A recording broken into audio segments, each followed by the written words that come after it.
প্রথমেই ধন্যবাদ জানাই আপনাদের চ্যানেলে খবর সম্প্রচারিত হওয়ার পর আমার ছেলে বাড়ি এসছে। চ্যানেলকে অত্যন্ত অত্যন্ত ধন্যবাদ।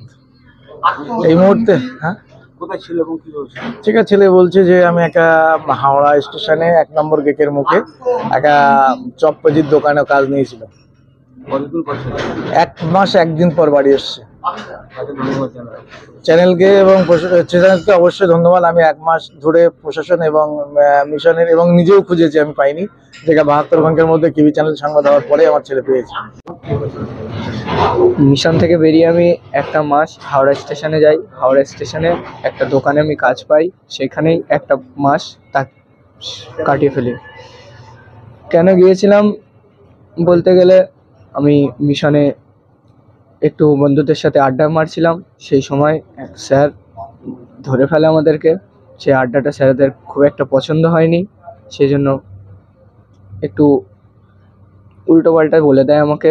সেটা আমি সহ্য করতে পারিনি। আর বাড়িতে বাবাকে ফোন করে দেয় যে আপনার ছেলেকে আমি রাখতে পারবো না, আপনি মিশনে চলে আসুন।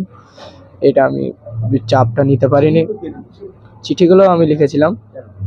চিঠিগুলো লেখার কারণ উদ্দেশ্য একটাই, যে আমি যাচ্ছি এটা জানানো, এবং যাতে বাড়িতে ততটা একটা হইচই না হয়, টেনশন না করে, সেই উদ্দেশ্যে আমি চিঠিগুলো লিখেছিলাম। চিঠিতে স্পষ্টই জানানো ছিল যে আমাকে খোঁজারও কোনো দরকার নেই, আর আমি সাবধানেই থাকবো, আর তোমরাও বাড়িতে সাবধানে খুশিভাবে থাকবে।